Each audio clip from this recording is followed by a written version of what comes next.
Good morning. അപ്പോൾ നമ്മൾ പുതിയ ചാപ്റ്ററാണ് എടുക്കുന്നത്. സ്പെഷ്യൽ കോൺട്രാക്റ്റുകളെ കുറിച്ചിട്ടാണ്. Contract of indemnity and contract of guarantee. ഈ രണ്ട് കോൺട്രാക്റ്റുകളെ കുറിച്ചിട്ടാണ് ഈ ചാപ്റ്ററിൽ പഠിക്കാനായിട്ടുള്ളത്. ഓക്കെ, ഇതും ചെറിയൊരു ചാപ്റ്ററാണ്. ഓക്കെ, അപ്പോൾ എന്താണ് സ്പെഷ്യൽ കോൺട്രാക്റ്റ് എന്നുള്ളത് നമുക്ക് ആദ്യം തന്നെ നോക്കാം. Okay, special contracts are contracts of indemnity and guarantee according to section 124 and bailment and pledge according to section 148 and contract of agency according to section 182. Okay, അപ്പോൾ നമ്മളിവിടെ പ്രധാനമായിട്ടും നോക്കാൻ പോകുന്നത് contract of indemnity and guarantee, ഈ രണ്ട് കോൺട്രാക്റ്റുകളെ കുറിച്ചിട്ടാണ്. Okay,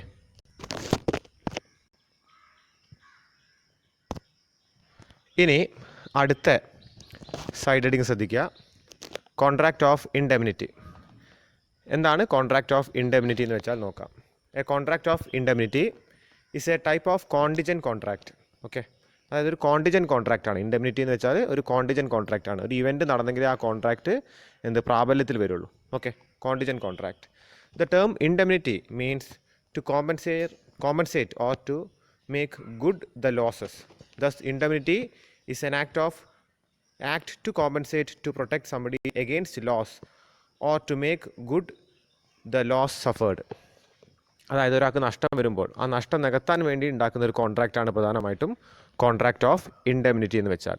okay, ഇനി ഇതിൻ്റെ ഉദാഹരണം നോക്കാം. Example: A contract to compensate B up to a certain amount against the consequences of any action which is C may take against B in case of B supports in case of election of A. This is a contract of indemnity. A will be termed as indemnifier and B as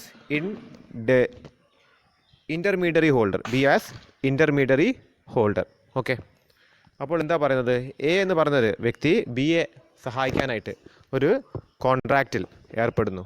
അതായത് C എന്ന് പറയുന്നൊരു വ്യക്തി ബിയെ ഉപദ്രവിക്കുക അല്ലെങ്കിൽ എന്താണ് ബിക്ക് എതിരെന്തെങ്കിലും ഒരു action എടുക്കുകയാണെങ്കിൽ അതിനെ സഹായിക്കാനായിട്ട് എ എന്ന് പറയുന്നൊരു വ്യക്തി ഒരു കോൺട്രാക്റ്റിൽ ഏർപ്പെടുന്നു. അപ്പോൾ അത്തരം കോൺട്രാക്റ്റിനെയാണ് ഒരു കോൺട്രാക്റ്റ് ഓഫ് ഇൻഡെംനിറ്റി എന്ന് പറയുന്നത്. അവിടെ എ എന്ന് പറഞ്ഞ വ്യക്തിയാണ് ഇൻഡെംനിഫയർ, ബി ആണ് ഇൻ്റർമീഡിയറി ഹോൾഡർ. ഓക്കെ, ഇനി നോക്കാനായിട്ടുള്ളത് definition of contract of indemnity ആണ്. Definition of contract of indemnity.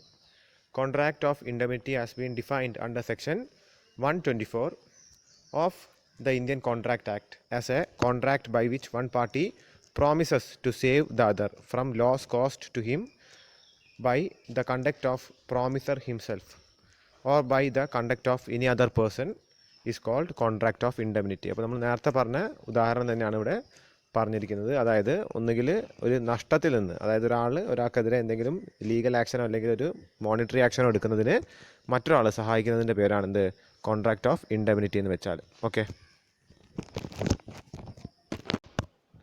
Okay, ഇനി സെക്ഷൻ 124 ആണ്. അപ്പോൾ അതിൽ നമ്മുടെ ഡെഫിനിഷൻ ഓഫ് കോൺട്രാക്റ്റ് ഓഫ് ഇൻഡെംനിറ്റിയിൽ പറഞ്ഞ പോയിൻറ്റ്സ് ഒന്ന് വിശദീകരിക്കുന്ന ഒരു സെക്ഷനാണ് 124. ഈ സെക്ഷൻ പ്രകാരമാണ് കോൺട്രാക്റ്റ് ഓഫ് ഇൻഡെംനിറ്റി ഉള്ളത്. ഓക്കെ, കോൺട്രാക്റ്റ് ഓഫ് ഇൻഡെംനിറ്റിയുടെ ഡെഫിനിഷൻ ഉള്ളത് ഈ ഒരു സെക്ഷൻ 124 പ്രകാരമാണുള്ളത്. അപ്പോൾ അതിൽ പറഞ്ഞിരിക്കുന്ന വിശദീകരണം നമുക്കൊന്ന് നോക്കാം. Okay, the definition of contract of indemnity as given in the Indian contract act is not exhaustive. Okay, അപ്പോൾ എക്സോസ്റ്റീവ് അല്ല, അതായത് പൂർണ്ണമല്ല. അപ്പോൾ അതിൽ ചില കാര്യങ്ങൾ ഇൻക്ലൂഡ് ചെയ്തിട്ടുണ്ട്, ചില കാര്യങ്ങൾ എക്സ്ക്ലൂഡ് ചെയ്തിട്ടുണ്ട്. അപ്പോൾ ആദ്യം ഇൻക്ലൂഡ് ചെയ്ത കാര്യങ്ങൾ നോക്കാം. Okay, this section includes only express promises to indemnify and only cases where the loss is caused by the conduct of the promiser himself or the conduct of other person. Okay, അപ്പോൾ ഒന്നുകിൽ express promise ആയിരിക്കണം. അവിടെ promise should be expressed, കൃത്യമായിട്ട് രേഖപ്പെടുത്തിയിരിക്കണം. Okay, second point ഈ പറയുന്ന promisor himself കാരണമോ അല്ലെങ്കിൽ മറ്റൊരു വ്യക്തി കാരണമോ ഈ പറയുന്ന ആൾക്ക് ഒരാളുടെ ലോസ് നികത്താൻ വേണ്ടിയിട്ടുള്ള ഒരാൾ കൊടുക്കുന്ന ഒരു ഉറപ്പാണല്ലോ ഈ കോൺട്രാക്റ്റ് ഓഫ് ഇൻഡെംനിറ്റി എന്ന് വെച്ചാൽ. അപ്പോൾ ഈ ലോസ് ഒന്നുകിൽ ഈ ഉറപ്പ് കൊടുക്കുന്ന ആൾ മുഖാന്തരം വരുന്നതായിരിക്കണം, അല്ലെങ്കിൽ ഒരു തേർഡ് പാർട്ടി മറ്റൊരു വ്യക്തി മുഖാന്തരം വരുന്നതായിരിക്കണം. Okay, and the definition does not include. Okay, അപ്പോൾ അക്കോർഡിംഗ് ടു സെക്ഷൻ 124 ചില കാര്യങ്ങൾ ഇൻക്ലൂഡ് ചെയ്തിട്ടില്ല. ഓക്കെ, അപ്പോൾ എന്തൊക്കെയാണെന്ന് നോക്കാം. Implied promises to indemnity. Imply ചെയ്യാൻ പാടില്ല, കരുതാൻ പാടില്ല, കരുതപ്പെടുന്നത് ആവരുത്. ഓക്കെ, ഇനി സെക്കൻഡ് പോയിന്റ് എന്താണ്? Cases where loss arise from accidents and events not depending on the conduct of promise or any other person. അത് ആക്സിഡൻറ്റ് മുഖാന്തരം ഉണ്ടാകുന്ന ഒരു ലോസിന് എന്ത് കൊടുക്കാൻ പറ്റില്ല? ഈ പറയുന്ന ഇൻഡെംനിഫൈ ചെയ്യാൻ സാധിക്കില്ല, നഷ്ടം നികത്താൻ മറ്റൊരു വ്യക്തിക്ക് സാധിക്കില്ല. ഓക്കെ, ഇനി അടുത്ത സൈഡിലേക്ക് നോക്കാം. Nature of contract of indemnity. The Indian courts follow English law in respect of the contract of indemnity. Therefore, according to Indian courts, the contract of indemnity has following nature. Okay, അപ്പോൾ Indian കോടതിക്ക് എന്താണ്, നമ്മുടെ English ലോൻ്റെ അടിസ്ഥാനത്തിലാണ് വന്നതെങ്കിലും എന്താണ്, നമുക്ക് നമ്മുടേതായ രീതികളുണ്ട് Indian കോർട്ടിന്. അപ്പോൾ ആ ഇന്ത്യൻ കോർട്ടിൻ്റെ രീതിക്ക് ഇതിൻ്റെ നേച്ചർ, അതായത് കോൺട്രാക്റ്റ് ഓഫ് ഇൻഡെംനിറ്റിയുടെ നേച്ചർ, സ്വഭാവം എങ്ങനെയാണുള്ളത് എന്നാണ്. ഓക്കെ, അപ്പോൾ നമുക്ക് അതൊന്ന് നോക്കാം. അപ്പോൾ ഇതിൽ ആദ്യത്തെ പോയിന്റ് എക്സ്പ്രസ് ഓർ ഇംപ്ലൈഡ് ആണ്. Okay, contract of indemnity might be expressed or implied. അപ്പോൾ ഇംപ്ലൈഡ് ആവാൻ പാടില്ല എന്നുള്ളത് ജനറലി ഒരു റൂളായിരുന്നു, നമ്മൾ നേരത്തെ കണ്ടതാണ്, ആ ഒരു സെക്ഷനിൽ കണ്ടതാണ്. പക്ഷേ ഇന്ത്യൻ കോടതികളിൽ അത് ചിലപ്പോൾ ഇംപ്ലൈഡ് ആണെങ്കിലും ചിലപ്പോൾ എന്താണ് അത് പരിഗണിക്കും. ഓക്കെ, അപ്പോൾ എന്താണ് ഇവിടെ എഴുതിയിരിക്കുന്നത് നോക്കാം. The courts view that A contract of indemnity may either express or implied. Implied contracts are inferred from the circumstances of the case or from the conduct of the parties. ചിലപ്പം conduct, അതായത് കോൺട്രാക്റ്റിൻ്റെ nature വെച്ചിട്ടോ അല്ലെങ്കിൽ എന്താണ് ആ ഒരു പാർട്ടീസിൻ്റെ കണ്ടക്റ്റിലോ ചിലപ്പോൾ എന്താണ് ഒരു ഇംപ്ലൈഡ് എന്താണ് കോൺട്രാക്റ്റ് ഓഫ് ഇൻഡെംനിറ്റി ഉണ്ടാവും. അപ്പോൾ അത് എന്താണ് ചിലപ്പം ഇതിൽ പരിഗണിക്കാൻ ചാൻസ് ഉണ്ട് എന്നാണ് പറയുന്നത്. Okay, second point compensation of loss. Second point പറയുന്നത് കോമ്പൻസേഷൻ ഓഫ് ലോസ്. അപ്പോൾ ഇവിടെ എന്താ എഴുതിയിരിക്കുന്നത് നോക്കാം. Indian courts are of the opinion that contract of indemnity include promise made to indemnify the loss caused by human agency as well as by the event or accidents not depending on contract of human beings. Okay, അപ്പോൾ ഇവിടെ എന്താ Indian കോടതികൾ എന്താ പറഞ്ഞത്, എന്താ അവരുടെ opinion? Contract of indemnity include promise to made to indemnity the loss caused by human agency as well as by event of accidents. അതായത് Indian contract പ്രകാരം ഇൻഡെംനിറ്റിയിൽ ആക്സിഡൻസും പെടുമെന്നാണ് പറയുന്നത്. ഓക്കെ, അപ്പോൾ അത് പാടില്ല എന്നുള്ളത് നമ്മൾ നേരത്തെ ഡെഫിനിഷനിൽ കണ്ടതായിരുന്നു. പക്ഷേ ഇന്ത്യൻ കോടതികൾ അത് മാനിക്കുമെന്നാണ് പറയുന്നത്. അപ്പോൾ ഇന്ത്യയിൽ ഈ കോൺട്രാക്റ്റ് ഓഫ് ഇൻഡെംനിറ്റിയുടെ നേച്ചറിൽ എന്താണ് ആക്സിഡൻസും പരിഗണിക്കും. പക്ഷെ മനുഷ്യൻ എന്താണ് മനുഷ്യനെ ഡിപ്പെൻഡ് ചെയ്യാത്ത ആക്സിഡൻ്റ് ആണെങ്കിലും എന്താണ് അത് ബാധിക്കുമെന്നാണ് പറയുന്നത്. ഓക്കെ, ഇനി പോയിൻ്റാണ് essentials of a valid contract.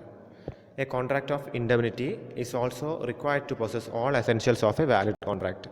ഒരു വാലിഡ് കോൺട്രാക്റ്റിൻ്റെ എല്ലാ എസെൻഷ്യൽസും ഒരു കോൺട്രാക്റ്റ് ഓഫ് ഇൻഡെംനിറ്റിക്ക് വേണം എന്നാണ് പറയുന്നത്. ഓക്കെ, ഇനി അടുത്ത ഹെഡിങ് ശ്രദ്ധിക്കുക നിങ്ങൾ. റൈറ്റ്സ് ആണ്. റൈറ്റ്സ് എന്ന് മാത്രമേ ഹെഡിങ് എഴുതിയിട്ടുള്ളൂ. അപ്പോൾ റൈറ്റ്സ് ഓഫ് ഇൻഡെംനിറ്റി എന്ന് മാത്രം ഒരു എസ്സേ ചോദിക്കുകയാണെങ്കിൽ ഈ പറയുന്ന രണ്ട് മെയിൻ സൈഡ് ഹെഡിങ് വരുന്നുണ്ട്, അത് രണ്ടും നിങ്ങൾ എഴുതി വെക്കണം. ഓക്കെ, ഇനി റൈറ്റ്സ് ഓഫ് ഇൻഡെംനിറ്റി ഹോൾഡർ എന്ന് മാത്രമാണ് പറയുന്നതെങ്കിൽ ഈ താഴെ പറയുന്ന പോയിന്റ്സ് മാത്രം എഴുതിയാൽ മതി. ഓക്കെ, അപ്പോൾ റൈറ്റ്സ് എന്ന് ജനറലി പറയുകയാണെങ്കിൽ ഇൻഡെംനിറ്റി ഹോൾഡറും വേണം. ഇനി അടുത്തൊരു സൈഡ് ഹെഡിങ് വരുന്നുണ്ട്, അതും കൂടി എഴുതേണ്ടി വരും. ഓക്കെ, അപ്പോൾ റൈറ്റ്സ് ഓഫ് ഇൻഡെംനിറ്റി ഹോൾഡർ എന്ന് മാത്രം പറയുകയാണെങ്കിൽ എന്താണ് ഈ പറയുന്ന പോയിന്റ്സ് എഴുതിയാൽ മതി. അപ്പോൾ എന്താണെന്ന് നോക്കാം. Okay, rights of indemnity holder or indemnified, അതായത് ആർക്കാണോ ഈ ഒരു ആനുകൂല്യം കിട്ടുന്നത് അയാളാണ് ഇൻഡെംനിഫൈഡ് അല്ലെങ്കിൽ ഇൻഡെംനിറ്റി ഹോൾഡർ. അപ്പോൾ according to section 125 the section deals with the rights of indemnity holder when sued. Okay, according to it, any indemnity holder is entitled to recover from the promisor or the indemnifier the following. അപ്പോൾ ഇൻഡെംനിഫയർ ആണ് ഈ ഒരു promise മുന്നോട്ട് വെക്കുന്ന ആൾ. ഒരു loss വരുമ്പോൾ നികത്തിക്കോളാം എന്ന് പറഞ്ഞിട്ടൊരു കോൺട്രാക്റ്റിൽ ഏർപ്പെടുന്നത്, അത് കിട്ടിയിട്ടില്ലെങ്കിൽ ഹി ക്യാൻ സൂ. ആർക്ക് സൂ ചെയ്യാൻ പറ്റും? ഇൻഡെംനിഫൈഡിന്. അയാൾക്കാണ് ഈ ആനുകൂല്യം കൊടുക്കുന്നത്. അപ്പോൾ അയാൾക്കത് കിട്ടിയിട്ടില്ലെങ്കിൽ ഹി ക്യാൻ സൂ ആരെ സൂ എന്ന് വെച്ചാൽ എന്താണ് കോടതിയിൽ ഒരു കേസ് കൊടുക്കാൻ പറ്റും ആർക്കെതിരെ ഇൻഡെമിനിഫയർക്കെതിരെ. ഓക്കെ, അപ്പോൾ എന്തൊക്കെയാണ് ലഭിക്കുക എന്നുള്ളത് നോക്കാം. Right to recover damages recover ചെയ്യാനുള്ള അവകാശമുണ്ട്.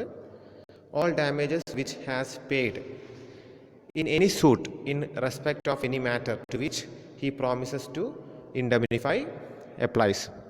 ഓക്കെ, ഡാമേജസ് റിക്കവർ ചെയ്യാനുള്ള അവകാശങ്ങളുണ്ട്. അപ്പോൾ നഷ്ടം പരിഹാരം ലഭിക്കാനുള്ള അവകാശങ്ങളുണ്ട് എന്നാണ് പറയുന്നത്. Okay,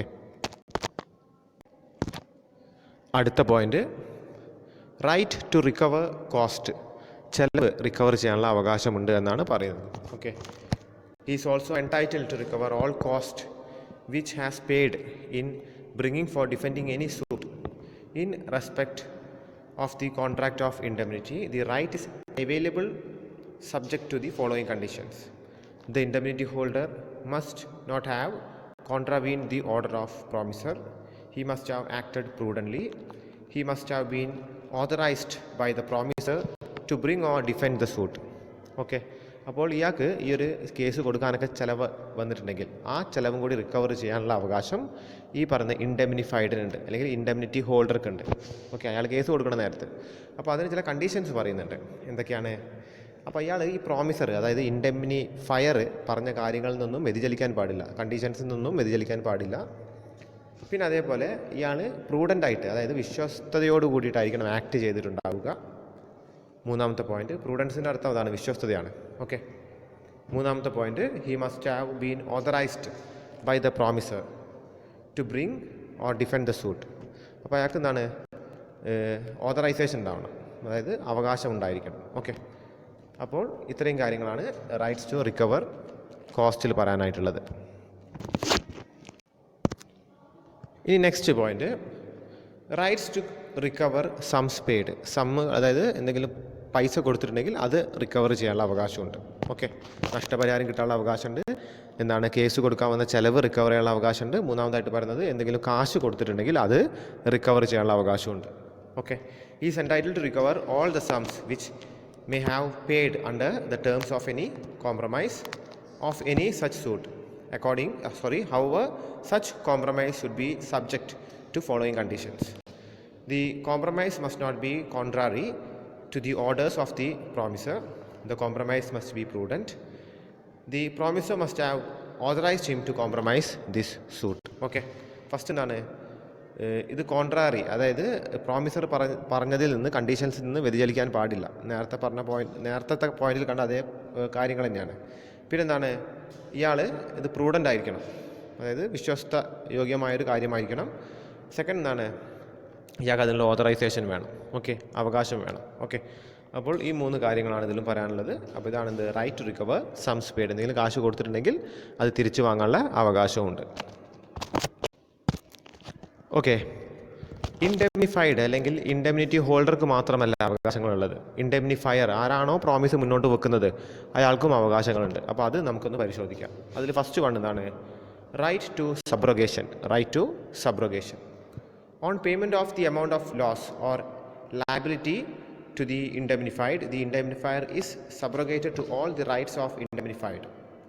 In other words, he steps into the shoes of the indemnified. Thus, he is entitled to the following rights, which is right to file suit against the person who is liable for the loss.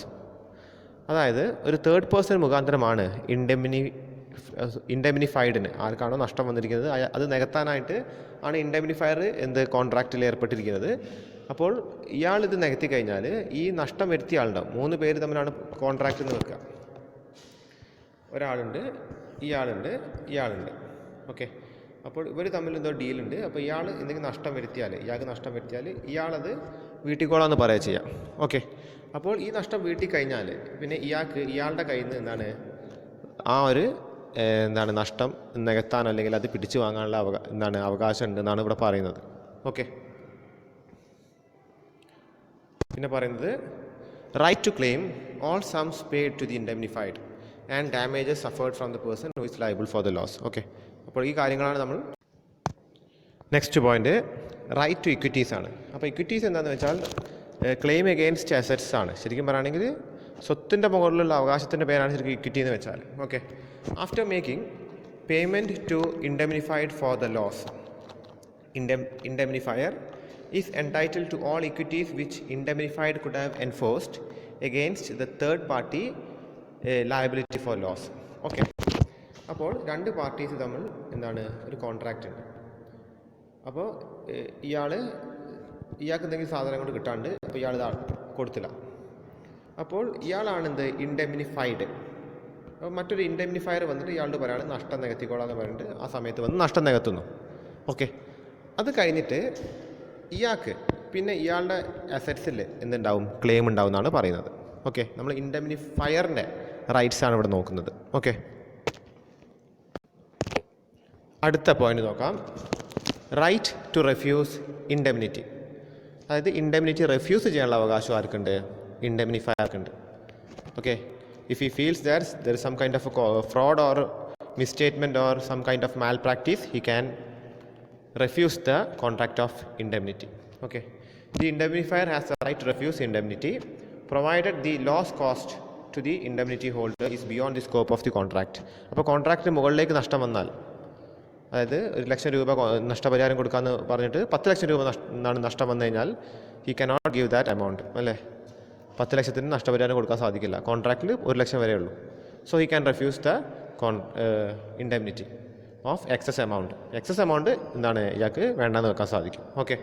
അപ്പോൾ ഇതാണ് എന്ത് rights എന്ന് പറയാനായിട്ടുള്ളത്. വളരെ important ആണ്, നിങ്ങൾ not ചെയ്ത് വെക്കുക. ഓക്കെ. റൈറ്റ്സ് എന്ന് മാത്രം ചോദിക്കുകയാണ്, റൈറ്റ്സ് ഓഫ് ഇൻഡെമിനിറ്റി എന്ന് മാത്രം ചോദിക്കുകയാണെങ്കിൽ ഇൻഡെമിനിഫൈഡിൻ്റെതും ഇൻഡെമിനിഫയറതും കണ്ടു എഴുതുക. ചിലപ്പം ഇൻഡെമിനിഫയറത് മാത്രം ചോദിക്കാൻ ചാൻസ് ഉണ്ട്, ചിലപ്പം ഇൻഡെമിനിറ്റി ഹോൾഡർ അല്ലെങ്കിൽ ഇൻഡെമിനിഫൈഡിൻ്റെതും ചോദിക്കാൻ ചാൻസ് ഉണ്ട്. ഓക്കെ. എങ്ങനെയാണെങ്കിലും എഴുതുക. ഓരോന്ന് ചോദിക്കുമ്പോൾ ചെറിയ മാർക്കിനെ ചോദിക്കുള്ളൂ. അധികം എന്താണ് റൈറ്റ്സ് ഓഫ് ഇൻഡെമിനിറ്റി എന്ന് വെച്ച് വലുതായിട്ടാണ് ചോദിക്കുക. കാര്യം അതിൽ 5 മാർക്കിന് എഴുതാൻ മാത്രമുണ്ട്. ഓക്കെ. ഇനി അടുത്ത കമൻസ്മെൻറ്റ് ഓഫ് ഇൻഡെമിനിഫയേഴ്സ് ലയബിലിറ്റി. അതായത് ഇൻഡെമിനിഫയറിൻ്റെ ലയബിലിറ്റി. ഇൻഡെമിനിഫയർ ആണ് എന്ത് ഉറപ്പ് കൊടുക്കുന്ന ആൾ. ഒരു ലോസ് വന്നാൽ നികത്തിക്കോളാമെന്ന് ഉറപ്പ് കൊടുക്കുന്ന ആളാണ് എന്ത് ഇൻഡെമിനിഫയർ. അപ്പോൾ അയാളുടെ ബാധ്യത എപ്പോഴാണ് തുടങ്ങുന്നത് എന്നാണ്. കമൻസ്മെൻറ്റ് മീൻസ് സ്റ്റാർട്ടിംഗ് ആണ്. സ്റ്റാർട്ടിംഗ് ഓഫ് ഇൻഡെമിനിഫയേഴ്സ് ലയബിലിറ്റി എന്ന് വേണമെങ്കിൽ പറയാം. പക്ഷേ എന്താണ് ഇത് ബിസിനസ് ടേം ആണ്. എന്ത് കമൻസ്മെൻറ്റ് ഓഫ് ഇൻഡെമിനിഫയേഴ്സ് ലയബിലിറ്റി. അപ്പോൾ ഇവിടെ എന്താ എഴുതിയിരിക്കുന്നത് നോക്കാം. The Indian Contract Act is silent about the commencement of the liability of indemnifier. Moreover, different high courts have observed different roles on this question. However, a view which is based on the principle of equity has now become settled law in this connection. അപ്പോൾ according to Indian law, അപ്പോൾ അതിനൊരു provision കൊടുത്തിട്ടില്ല. Okay. എപ്പോഴാണിത് comments ചെയ്യുക എന്നുള്ളത്, എപ്പോഴാണ് liability start ചെയ്യുക എന്നുള്ളത് കൊടുത്തിട്ടില്ല. പല കോടതികളും കേസൊക്കെ വിളിക്കുന്ന നേരത്ത് ഇതിനെക്കുറിച്ച് പല കാര്യങ്ങൾ പറഞ്ഞിട്ടുണ്ട്. അതായത് കേസ് ലോസിൽ, കേസ് ഫയൽസിൽ വന്നിട്ടുണ്ട്, അതിൻ്റെ തീർപ്പുകളിലൊക്കെ വന്നിട്ടുണ്ട്. എന്നാലും നിയമത്തിൽ കൃത്യമായിട്ട് ഇതിനൊരു എന്നാണിത് സ്റ്റാർട്ട് ചെയ്യാമെന്ന് പറഞ്ഞിട്ടില്ല. ഓക്കെ. ഇനി നമ്മൾ നോക്കാനായിട്ട് പോകുന്നത് കോൺട്രാക്റ്റ് ഓഫ് ഗ്യാരൻറ്റിയാണ്. ഇതുവരെ നമ്മൾ കണ്ടത് കോൺട്രാക്റ്റ് ഓഫ് ഇൻഡെമിനിറ്റി ആയിരുന്നു. ഓക്കെ. അപ്പോൾ ഈ ചാപ്റ്ററിൽ മെയിൻ 2 ടോപ്പിക്കുകളാണെന്ന് contract of indemnity and contract of guarantee. Okay. ഇനി നോക്കാനായിട്ട് പോകുന്നത് കോൺട്രാക്റ്റ് ഓഫ് ഗ്യാരൻറ്റിയാണ്. അപ്പോൾ എന്താണ് ഒരു കോൺട്രാക്റ്റ് ഓഫ് ഗ്യാരൻറ്റി എന്നുള്ളത് നോക്കാം. Okay. A contract of guarantee is also a special type of contract. ഇതെന്താണ് ഒരു സ്പെഷ്യൽ ടൈപ്പ് ഓഫ് കോൺട്രാക്റ്റ് ആണ്. Its object is to enable a person to obtain employment or a loan or some goods or services in credit. അപ്പോൾ ഇൻഡെമിനിറ്റിയുടെ സ്വഭാവമുള്ളൊരു contract തന്നെയാണ് എന്ത് contract of guarantee. അപ്പോൾ ഇത് പ്രധാനമായിട്ട് യൂസ് ചെയ്യുന്നത് ഒരാൾക്ക് ഒരു തൊഴിൽ കിട്ടണമെങ്കിലോ ഒരു ലോണ് കിട്ടണമെങ്കിലോ അല്ലെങ്കിൽ ഗുഡ്സോ അല്ലെങ്കിൽ മറ്റെന്തെങ്കിലും സർവീസോ കടത്തിന് കിട്ടണമെങ്കിലോ ഒരു ഗ്യാരണ്ടറെ ആവശ്യം വരും. ഒരു ഗ്യാരണ്ടറായിട്ട് ചിലപ്പോൾ ഒരു സ്ഥാപനമായിരിക്കും നിൽക്കുക, ചിലപ്പോൾ എന്താവും ഒരു വ്യക്തിയായിരിക്കും നിൽക്കുക. അല്ലേ? നമുക്കറിയാം, ഇപ്പോൾ സ്റ്റേറ്റ് ബാങ്കിൽ നിന്ന് ലോണ് കിട്ടണമെന്നുണ്ടെങ്കിൽ we need a guarantee of a government employee. ഒരു ഗവൺമെൻറ് ഉദ്യോഗസ്ഥൻ്റെ ഗ്യാരൻറ്റി വേണം. കാര്യം നമ്മൾ അടച്ചിട്ടില്ലെങ്കിലും ഗ്യാരണ്ടറിൻ്റെ ശമ്പളത്തിന് പിന്നെ എന്താണ് ലോണിൻ്റെ EMI പിടിക്കും. അതിന് വേണ്ടിയിട്ടാണ്. അപ്പോൾ ഉറപ്പിന് വേണ്ടിയിട്ടാണത്. അപ്പോൾ ചിലപ്പോൾ അയാൾ നമുക്ക് വേണ്ടപ്പെട്ട ആളായിരിക്കാം, സുഹൃത്തായിരിക്കാം, ചിലപ്പോൾ സഹോദരനായിരിക്കാം, അല്ലെങ്കിൽ എന്താണ് മറ്റ് ബന്ധുക്കൾ ആരെങ്കിലും ആയിരിക്കാം. അപ്പോൾ അയാളെ കരുതിക്കൊണ്ട് നമ്മൾ എന്താണ് കൃത്യമായിട്ട് ലോൺ അടയ്ക്കും. ഇനി നമ്മൾ അടച്ചിട്ടില്ലെങ്കിൽ അയാൾ പോയി അടയ്ക്കേണ്ടി വരും. അല്ലേ? അതോടുകൂടി ബന്ധം തീരും. അപ്പോൾ ഇതിനാണ് പ്രധാനമായും കോൺട്രാക്റ്റ് ഓഫ് ഗ്യാരൻറ്റി ഉള്ളത്. അത് ഇൻഡെമിനിറ്റീൻ്റെ അതേ സ്വഭാവം തന്നെയാണ്. അപ്പോൾ ഇതിൻ്റെ പേർപ്പസ് ഇതിനാണെന്നുള്ളതാണ്. ഓക്കെ. ഓക്കെ, അടുത്ത പോയിന്റ് ശ്രദ്ധിക്കുക. Parties to a contract of guarantee. Parties to a contract of guarantee. Okay, അപ്പോൾ എത്ര പാർട്ടീസാണ് ഒരു കോൺട്രാക്ട് ഓഫ് ഗ്യാരണ്ടിയിൽ ഉണ്ടാവുക എന്നുള്ളതാണ്. ഇൻഡെമിനിറ്റിയിൽ 2 പാർട്ടീസ് ഉണ്ടാവുള്ളൂ, ഒരു ഇൻഡെമിനിഫയറും ഒരു ഇൻഡെമിനിഫൈഡും. ഓക്കെ, ഇവിടെ എത്ര പേരുണ്ടാവും നോക്കാം. There are 3 parties in every contract of guarantee. 3 parties ഉണ്ട്. കോൺട്രാക്ട് ഓഫ് ഗ്യാരണ്ടിയിൽ എപ്പോഴും ഉണ്ടാവും, മിനിമം 3 പാർട്ടീസ് ഉണ്ടാവും. ദ ക്രെഡിറ്റർ, മിനിമം അല്ല, എപ്പോഴും 3 പാർട്ടീസ് ഉണ്ടാവുക. അത് കോൺസ്റ്റൻ്റ് എമൗണ്ട് ആണ് അല്ലെങ്കിൽ നമ്പറാണ്. അതായത് ക്രെഡിറ്റർ ഉണ്ടാവും, അതേപോലെ പ്രിൻസിപ്പൽ ഡെപ്റ്റർ ഉണ്ടാവും, പിന്നെ ഷുവറിറ്റി ഉണ്ടാവും. അപ്പോൾ ക്രെഡിറ്റർ എന്ന് വെച്ചാൽ ആരാണ്? ഈ കടം കൊടുക്കുന്ന സ്ഥാപനം, അതാണ് ക്രെഡിറ്റർ. ഇപ്പോൾ നേരത്തെ പറഞ്ഞ സ്റ്റേറ്റ് ബാങ്ക് ആണെങ്കിൽ സ്റ്റേറ്റ് ബാങ്ക് ആണ് ക്രെഡിറ്റർ. ലോൺ എടുക്കുന്ന ആളാണ് പ്രിൻസിപ്പൽ ഡെപ്റ്റർ. ലോൺ എടുക്കുന്ന വ്യക്തിയാണ് പ്രിൻസിപ്പൽ ഡെപ്റ്റർ. അത് കഴിഞ്ഞിട്ട് ഷുവറിറ്റി ആണ് എന്ത്? ഈ ഗ്യാരണ്ടറായി നിൽക്കുന്ന ആൾ. അപ്പോൾ ഒരു സർക്കാർ ഉദ്യോഗസ്ഥനാണ് എന്ത്? ഷുവറിറ്റി ആയിട്ട് വരിക. Okay, so there arise 3 agreements. അപ്പോൾ 3 എഗ്രിമെൻറ്റ്സ് അവിടെ വരുന്നുണ്ട്. അതിൽ ആദ്യത്തെ പറയുന്നത് agreement between creditor and principal debtor, അല്ലേ? കടം കൊടുക്കുന്ന സ്ഥാപനവും അല്ലെങ്കിൽ കടം കൊടുക്കുന്ന വ്യക്തിയും ആവാം. അയാളും എന്താണ്? കടം വാങ്ങുന്ന ആളും, ലോണ് വാങ്ങുന്ന ആളും. Okay, which gives rise to that the guaranteed. Okay, അപ്പോൾ ആദ്യത്തെ എഗ്രിമെൻ്റ് ആര് തമ്മിലാണ്? ക്രെഡിറ്ററും അതേപോലെ പ്രിൻസിപ്പൽ ഡെപ്റ്ററും തമ്മിൽ. ഇനി രണ്ടാമത്തെ പോയിന്റോ, agreement between surety and creditor. അതായത് ഇപ്പോൾ ഈ പറയുന്ന സ്ഥാപനം, അതായത് ഇപ്പോൾ ലോണ് കൊടുക്കുന്ന സ്ഥാപനമോ വ്യക്തിയോ പിന്നെ എന്താണ്? ഗ്യാരണ്ടറും തമ്മിൽ, അതായത് ഗ്യാരണ്ടി കൊടുക്കുന്ന ആളും തമ്മിൽ. ഓക്കെ, ഇപ്പോൾ നമ്മൾ നേരത്തെ ഉദാഹരണം പറഞ്ഞ സർക്കാർ ഉദ്യോഗസ്ഥനും തമ്മിൽ. Okay, in which the surety guarantees to pay the ഡെപ്റ്റ് in case default in payment by the principal debtor. അതായത് പ്രിൻസിപ്പൽ ഡെപ്റ്റർ പേയ്മെൻറ്റ് ചെയ്യാൻ ഡിഫോൾട്ട് ചെയ്യുമ്പോൾ ഇയാൾ കൊടുക്കുക എന്നുള്ളത് ഉറപ്പ് കൊടുക്കും. ഓക്കെ, ഇനി മൂന്നാമത്തെ point, agreement between the surety and principal debtor. അതായത് ഷുവറിറ്റിയും പ്രിൻസിപ്പൽ ഡെപ്റ്ററും തമ്മിലൊരു എഗ്രിമെൻറ്റ് വേണം. അതായത് ഈ ഗ്യാരണ്ടി നിൽക്കുന്ന ഞാൻ നേരത്തെ ഉദാഹരണം പറഞ്ഞ സർക്കാർ ഉദ്യോഗസ്ഥനും ലോൺ എടുക്കുന്ന ആളും തമ്മിലും എന്ത് വേണം? ഒരു എഗ്രിമെൻറ്റ് വേണം. Which is either expressed or implied. ഒന്നുകിൽ അത് എക്സ്പ്രസ്ഡ് ആവാം അല്ലെങ്കിൽ ഇംപ്ലൈഡ് ആവാം. By which the principal debtor undertakes to indemnify the surety in case ഈ default in payment of the ഡെപ്റ്റ്. അതായത് ഇപ്പോൾ ഇതൊരു ഇൻഡെമ്നിറ്റി കോൺട്രാക്റ്റ് അവർ തമ്മിൽ വരാം. അപ്പോൾ അതായത് ഈ പ്രിൻസിപ്പൽ ഡെപ്റ്റർ ലോൺ അടച്ചിട്ടില്ലെങ്കിൽ ഇയാളെ ശമ്പളത്തിന് പിടിക്കും. അങ്ങനെ പിടിക്കുകയാണെങ്കിൽ എന്തായാലും ഒരു സമയത്തിനുള്ളിൽ അത് തിരിച്ചടച്ചോളാം എന്നുള്ളൊരു എഗ്രിമെൻറ്റ് ഇവർ തമ്മിൽ ഒന്നുകിൽ എക്സ്പ്രസ് ചെയ്തിട്ടുണ്ടാവും അല്ലെങ്കിൽ ഇംപ്ലൈഡ് ചെയ്തിട്ട് വരാം. ഓക്കെ, അപ്പോൾ ഈ 3 എഗ്രിമെൻറ്റ്സ് ആണ് നമ്മുടെ കോൺട്രാക്ട് ഓഫ് ഗ്യാരണ്ടിയിൽ ഉണ്ടാവുക. ഇനി അടുത്ത സൈഡിലേക്ക് നോക്കാം. Definition of contract of guarantee. Contract of ഗ്യാരണ്ടിയുടെ ഡെഫിനിഷൻ എന്താണെന്നുള്ളതാണ്. ഓക്കെ, അക്കോർഡിംഗ് ടു സെക്ഷൻ 126 126 ഇതിൻ്റെ ഡെഫിനിഷൻ പറഞ്ഞിരിക്കുന്നത്. അപ്പോൾ ഇൻഡെമിനിറ്റിയുടെ നമ്മൾ കണ്ടതാണ് 124 ഗ്യാരണ്ടീൻ്റെ 126. Okay, of the contract act, a contract of guarantee is a contract to perform the promise or discharge the liability of a third person in case of his default. അതായത് ഒരു ഗ്യാരണ്ടിയാണത്, കോൺട്രാക്റ്റാണ്. ഒരു promise ചെയ്യാണ് ഒരാൾ അയാളുടെ ലയബിലിറ്റി അടച്ചിട്ടില്ലെങ്കിൽ നമ്മളത് അടച്ച് തീർത്തോളാം എന്നുള്ള ഒരു ഉറപ്പ് കൊടുക്കുന്നതാണ്. Okay, the person who gives guarantee is called surety or guarantor. അപ്പോൾ ആരാണോ ഗ്യാരണ്ടി കൊടുക്കുന്നത് അയാളുടെ പേരാണ് ഷുവറിറ്റി അല്ലെങ്കിൽ guarantor. And the person in respect to whose the guarantee is given is called principal debtor. ആർക്കാണോ ഗ്യാരണ്ടി കൊടുക്കുന്നത് അയാൾ ആരാണ്? പ്രിൻസിപ്പൽ ഡെപ്റ്ററാണ്. That is the party on behalf the guarantee is given. And the person to whom the guarantee is given is called creditor. ആർക്കാണോ guarantee കൊടുക്കുന്നത് അയാൾ ആരാണ്? Credit. ആർക്ക് വേണ്ടിയാണോ ഗ്യാരണ്ടി കൊടുക്കുന്നത് അയാൾ പ്രിൻസിപ്പൽ ഡെപ്റ്റർ. ആർക്കാണോ ഗ്യാരണ്ടി കൊടുക്കുന്നത് അയാൾ creditor. Okay, A guarantee may either oral or return. ഒന്നുകിൽ അത് ഓറൽ ആവാം അല്ലെങ്കിൽ റിട്ടേൺ ആവാം. ഓക്കെ, അപ്പോൾ ഇതാണ് ഇതിൻ്റെ ഡെഫിനിഷനായിട്ട് വരുന്നത്. വളരെ ഇമ്പോർട്ടൻ്റ് ആണ്, നോട്ട് ചെയ്ത് വെക്കുക. ഇനി പറയുന്നത് ഫീച്ചേഴ്സ് ഓഫ് കോൺട്രാക്ട് ഓഫ് ഗ്യാരണ്ടിയാണ്. കോൺട്രാക്ട് ഓഫ് ഗ്യാരണ്ടിയുടെ ഫീച്ചേഴ്സിനെ കുറിച്ചിട്ടാണ്. ഓക്കെ, അപ്പോൾ അതിൽ ഫസ്റ്റ് ഫീച്ചർ എന്താണ്? 3 പാർട്ടീസ് ഉണ്ടാവും. Okay, there are 3 parties and all must join the contract. 3 parties ഉണ്ടാവും, 3 പേരും കോൺട്രാക്റ്റിൽ ജോയിൻ ചെയ്യണം. ആരൊക്കെയാണ് പാർട്ടീസ്? ഒന്ന് ക്രെഡിറ്റർ, ഒന്ന് പ്രിൻസിപ്പൽ ഡെപ്റ്റർ, ഒന്ന് ഷുവറിറ്റി. ഓക്കെ, അങ്ങനെ 3 പാർട്ടീസ് ഒരു കോൺട്രാക്ട് ഓഫ് ഗ്യാരണ്ടിയിൽ ഉണ്ടാവും. Next point capacity of contract ആണ്. അതായത് നമുക്കറിയാം ഒരു എഗ്രിമെൻ്റ് ഒരു കോൺട്രാക്റ്റ് വേണമെങ്കിൽ there should be capacity of parties എന്ന് കണ്ടിട്ടുണ്ട്. അപ്പോൾ ഇവിടെ പറയുന്നത് ഒരു വാലിഡ് എഗ്രിമെൻറ്റ് ഉണ്ടാവണമെങ്കിൽ അവിടെ കപ്പാസിറ്റി ഓഫ് പാർട്ടീസ് മസ്റ്റാണ്, അല്ലേ? പാർട്ടീസ് ആ ഒരു കോൺട്രാക്റ്റിൽ ഏർപ്പെടാൻ അവർക്ക് അതിനുള്ള പ്രാപ്തി ഉണ്ടാവണം. പക്ഷെ ഇവിടെ പറയുന്നത് പ്രിൻസിപ്പൽ ഡെപ്റ്ററിന് കടം വാങ്ങുന്ന ആൾക്ക് ആ പ്രാപ്തി ഇല്ലെങ്കിലും കുഴപ്പമില്ല. കാര്യം അയാളിപ്പോൾ ഒരു സർക്കാർ ഉദ്യോഗസ്ഥനല്ലെങ്കിലും അയാൾക്കൊരു സ്ഥിര വരുമാനം ഇല്ലെങ്കിലും അയാൾക്കൊരു ഗ്യാരണ്ടർ ഉണ്ടെങ്കിൽ എന്താണ് അയാൾക്ക് അതിനുള്ള പ്രാപ്തി ഉള്ളതായിട്ട് നമ്മൾ എന്താണ് പരിഗണിക്കുകയാണ്. ഓക്കെ, അപ്പോൾ പ്രിൻസിപ്പൽ ഡെപ്റ്ററിൻ്റെ കപ്പാസിറ്റി നോക്കണ്ട, ഷുവർട്ടിയുടെ കപ്പാസിറ്റിയാണ് നോക്കേണ്ടത്. ഓക്കെ, അടുത്ത പോയിന്റ് 3 കോൺട്രാക്ട്സ്. നമ്മൾ നേരത്തെ കണ്ടതാണ് 3 കോൺട്രാക്റ്റുകളുണ്ട്. ഒരു കോൺട്രാക്ട് ഓഫ് ഗ്യാരണ്ടിയിൽ 3 കോൺട്രാക്റ്റുകളുണ്ട്. നമ്മൾ നേരത്തെ ഡിസ്കസ് ചെയ്തതാണ്. ഒന്നാണ് ക്രെഡിറ്ററും പ്രിൻസിപ്പൽ ഡെപ്റ്ററും തമ്മിൽ, ഒന്ന് ഷുവർട്ടിയും ക്രെഡിറ്ററും തമ്മിൽ, ഒന്ന് ഷുവർട്ടിയും പ്രിൻസിപ്പൽ ഡെപ്റ്ററും തമ്മിൽ. ഓക്കെ, നെക്സ്റ്റ് പോയിന്റ് കൺകറൻസ് ആണ്. Okay, the contract of guarantee requires concurrence of all the 3 parties. എല്ലാ പാർട്ടീസിനും കൺകറൻസ് സമ്മതം വേണം. ഓക്കെ, ആരൊക്കെയാണ്? ക്രെഡിറ്ററുടെ, പ്രിൻസിപ്പൽ ഡെപ്റ്ററിൻ്റെത്, അതേപോലെ ഷുവർട്ടിയുടേത്. ഈ 3 പാർട്ടീസിൻ്റെയും എന്താണ് സമ്മതം വേണം. ഓക്കെ,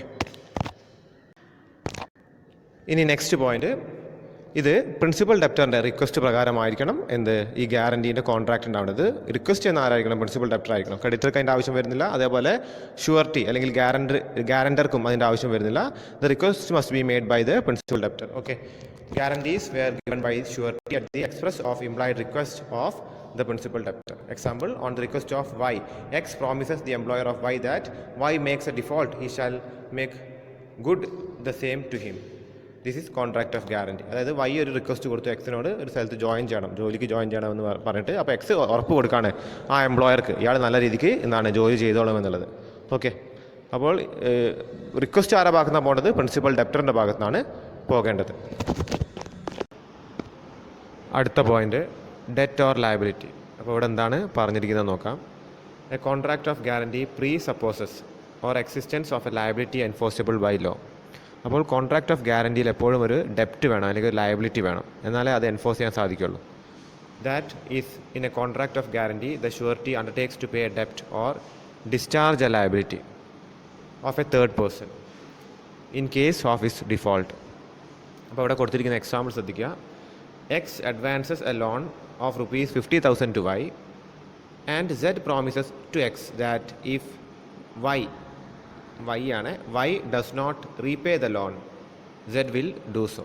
അപ്പോൾ എക്സ് വൈക്ക് ലോൺ കൊടുത്തിട്ടുണ്ട്, സെഡ് എക്സിന് ഉറപ്പ് കൊടുക്കുന്നുണ്ട് വൈ ലോൺ തിരിച്ചടച്ചിട്ടില്ലെങ്കിൽ സെഡ് അടച്ചോളാം എന്നുള്ളത്. അപ്പോൾ അവിടെ ഒരു ഡെപ്റ്റ് വേണം, ഒരു ലയബിലിറ്റി വേണം, എങ്കിലേ എന്തുണ്ടാവുള്ളൂ? കോൺട്രാക്ട് ഓഫ് ഗ്യാരണ്ടി നിലനിൽക്കുള്ളൂ. ഇനി അടുത്ത പോയിന്റ് കൺസിഡറേഷനാണ്. Here must be a consideration for a contract of guarantee. However there need not be any direct or separate the consideration between surety and creditor. The consideration received by the principal debtor may be sufficient consideration to the surety for giving a guarantee. അപ്പോൾ principal ഡെപ്റ്റർക്ക് ഒരു consideration കിട്ടണം, ഒരു ലോണായിട്ട് എന്തെങ്കിലും തുക കിട്ടണം എന്നാണ് പറഞ്ഞത്. ഇനിയിപ്പോൾ ലോണായിട്ടല്ലെങ്കിൽ എന്താണ്, ഇതിപ്പം എന്തെങ്കിലും ഒരു പ്രൊഡക്റ്റ് വാങ്ങിയിട്ട് അതിൻ്റെ EMI ആയാലും മതി, അത് ഹയർ പർച്ചേസിന് വാങ്ങേ അങ്ങനെ എന്തായാലും മതി. ഓക്കെ, ഒരു കൺസിഡറേഷൻ വേണം ആർക്ക്? പ്രിൻസിപ്പൽ ഡെപ്റ്റർക്ക്. ഓക്കെ, ഇനി അടുത്ത പോയിന്റ് ഫ്രീ കോൺസെൻ്റ് ആണ്. അതായത് പൂർണ്ണ സമ്മതം, എല്ലാവരുടെയും പൂർണ്ണ സമ്മതം വേണം, പ്രത്യേകിച്ച് ഷുവർട്ടീൻ്റെ ഗ്യാരണ്ടറെ പൂർണ്ണ സമ്മതം വേണം. Okay, in a contract of guarantee there must be free consent of all parties concerned.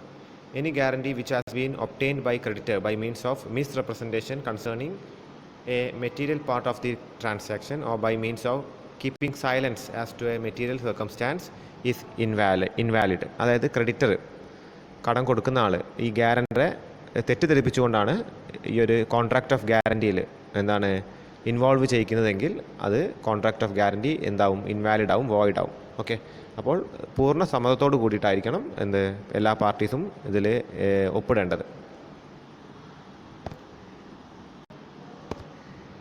അടുത്ത point writing not necessary. Writing ആവശ്യമില്ല എന്നാണ് പറയുന്നത്.